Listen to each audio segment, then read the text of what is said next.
Amendment be disagreed to, and I call the member for Fenner. Thank you. Thank you, Deputy Speaker. Debates over trade have a long history in this place. At the time of Federation, New South Wales Premier George Reid, who ran the one free trading state, said that for his state, going into a federation with the question of tariffs to be decided later was like a reformed alcoholic setting up house with 5 drunkards, leaving the question of beverages to be decided by majority vote. In the early years of the Federation, my side of parliament allowed members a free vote on questions of tariffs.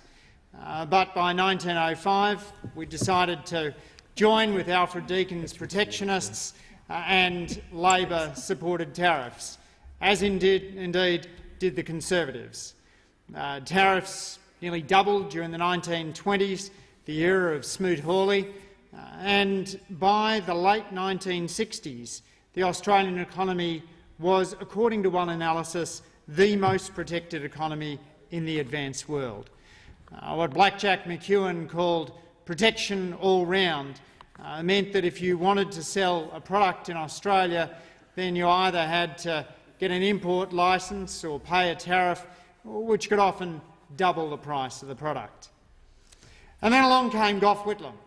In 1973, Whitlam cut tariffs across the board by 25%. And he did so for a number of reasons. He thought that high tariffs had left Australian companies uncompetitive and unable to compete with the world. He thought the tariffs hurt consumers, and he thought that they hurt workers in developing nations who found it hard to sell their products to Australia. Crucially, Bob Hawke, as president of the Australian Council of Trade Unions, put out a statement cautiously welcoming the tariff cut and saying that protectionism had dulled the entrepreneurial spirit of Australian manufacturers and that we could never pursue enmeshment with Asia behind high tariff walls. It was the Hawke government and then the Keating government that continued to reduce Australian tariff barriers, largely not because we were doing so as part of a bilateral deal with another country, but recognising the wisdom of the great Cambridge economist Joan Robinson, that it's worth taking the rocks out of your own harbours, even if other countries aren't taking the rocks out of their harbours. By the early 1990s, we'd reduced Australian tariffs by 2/3 from where they were in the 1960s. And that benefited all Australians, put thousands of dollars in the pockets of the typical Australian households. But the people who benefited most were low-income Australians. We on this side of the House have long had the greatest scepticism about consumption taxes.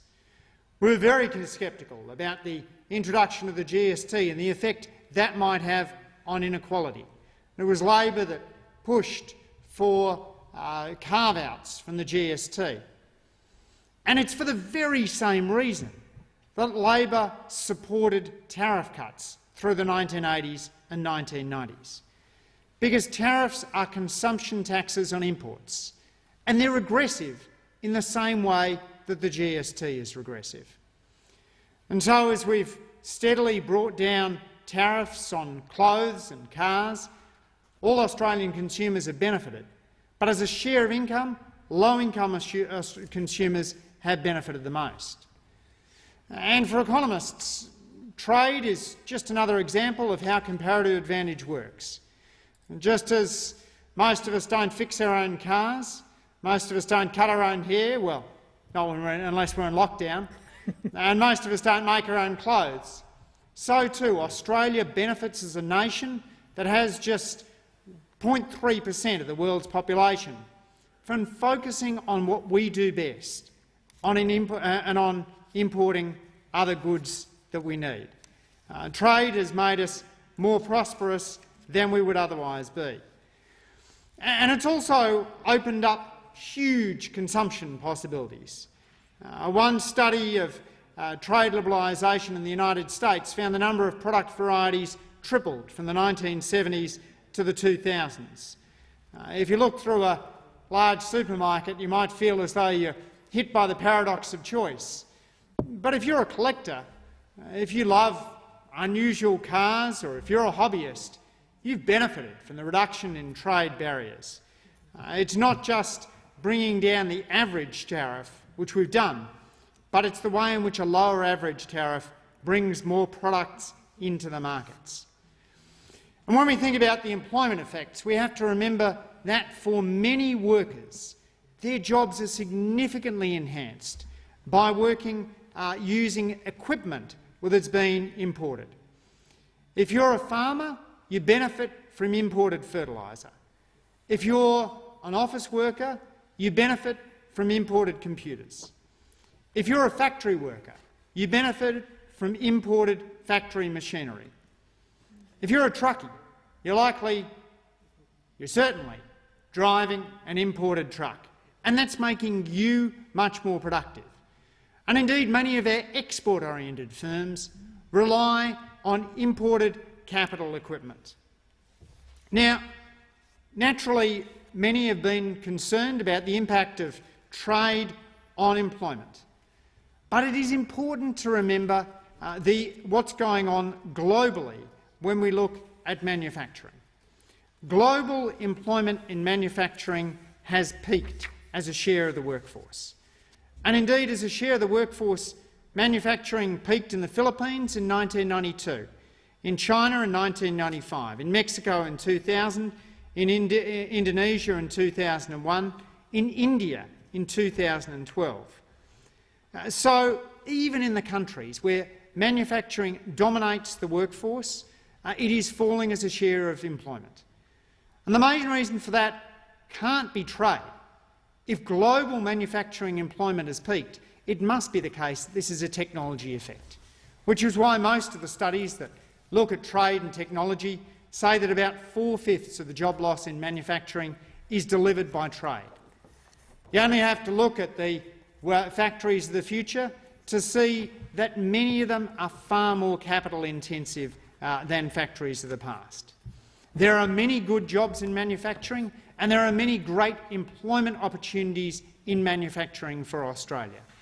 But it is vital that when we look at what's happened in manufacturing employment, that we recognise that the chief impact on employment is coming through technology rather than trade. Australians hold warm views about trade. We're much more positive about trade than people in most other advanced countries. 59% of Americans say trade is bad when it comes to creating jobs in their economy. Only 35% of Australians think trade is bad for jobs. 67% agree that international trade's good for their own standard of living and for the Australian economy. 61% say it's good for Australian companies. 62% agree that Australia's trading future lies with Asia.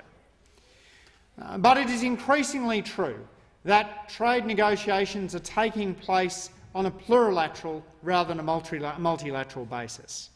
You look at that post-war achievements of the GATT and then its success of the WTO. They've struck 8 global trading deals: 1947, 1949, 1951, 1956, 1962, 1967, 1979, 1994. And then it stopped, partly because global trade deals had brought down tariffs from 22% to 5%, partly also because developing countries were better represented, and so an all-in trade agreement became harder to achieve. So now we're in the world of plurilateral or bilateral deals. Australia has bilateral deals with all of the countries that are members of RCEP. Those bilateral deals can be helpful, but it's important to remember that the more countries that are in a trade agreement, the less likely it is to be trade diverting, the less likely it is to suffer from what Jagdish Bhagwati called the spaghetti bowl effect. And the more likely it is, with a large trade agreement, that you're able to get broad-based trade liberalisation rather than trade diversion. Trade diversion can be particularly harmful because many products now aren't made in one country, they're made in the world. Multinational supply chains tend to span borders, and so these broad deals ensure that Australia can be part of those multilateral supply deals. And we need to make sure that we have better scrutiny of trade deals. There's nothing globophobic about opposing trade deals whose costs outweigh their benefits, whether that's costs in intellectual property, lengthening patent and copyright terms in a way that doesn't boost innovation, whether that's costs through investor-state dispute clauses that enable companies to sue governments and which are not part of RCEP, or whether that's costs in terms of migration agreements which don't serve the interests of Australian workers. So allowing the Productivity Commission to scrutinise trade deals would give Australians greater confidence that these deals were being struck in the interests of all Australians, and greater confidence that they hadn't been captured by insiders. I commend the work of my colleague, the member for Brand and Shadow Minister for Trade, in working constructively with the Labor movement and with the government to secure a number of key agreements. We've received assurances that RCEP and the enabling legislation won't remove Australia's capacity to protect local jobs through the regulation of temporary work, that they won't inhibit the government's ability to implement in full the recommendations of the Royal Commission into aged care services, that they won't force the privatisation of public services, that they won't undermine Medicare or the pharmaceutical benefits scheme. And as I mentioned, RCEP doesn't include investor-state dispute settlement provisions. But it is clearly in Australia's interest to support what will be the world's largest trading bloc. This RCEP agreement covers nearly a third of the world's population, nearly a third of global GDP. It'll be bigger than the European Union and bigger than NAFTA. It covers 58% of Australia's total two-way trade. It is an agreement with Australia's key trading partners.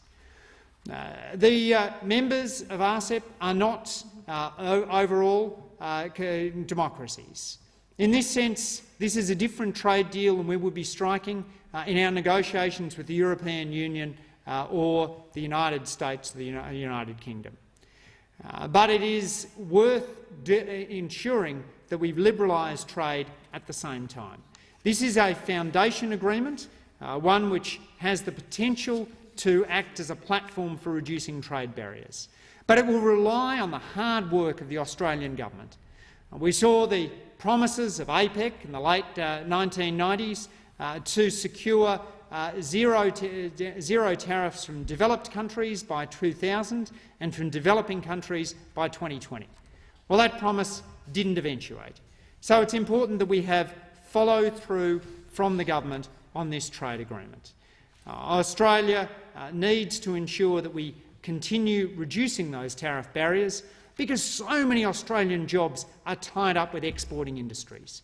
Exporters that employ more Australians, that do more research and development, that pay higher wages. It is in the interest of Australian workers and Australian consumers for us to continue down the path of trade liberalisation. And I finish with the words of the late Senator Peter Cook, for whom I had the privilege to work in the late 1990s. He said, quote, "I am a strong supporter of free trade. Not fair trade, free trade. Naturally, free trade in itself will not solve the world's problems. Governments can and must play a strong role in ensuring that opportunities are fairly distributed to everyone. This is why I will always be a social democrat." And like the late Senator Cook, I will always be a social democrat. That is why I believe in trade liberalisation, why I strongly support trade agreements like RCEP. But because I'm a free trader, I also believe in a strong social safety net. And only Labor can ensure the benefits of trade are fairly distributed and that no one is left behind as we enjoy the gains in prosperity that can come from broad-based trade liberalisation and trading with the Asian region? I thank the member for Fenner. The question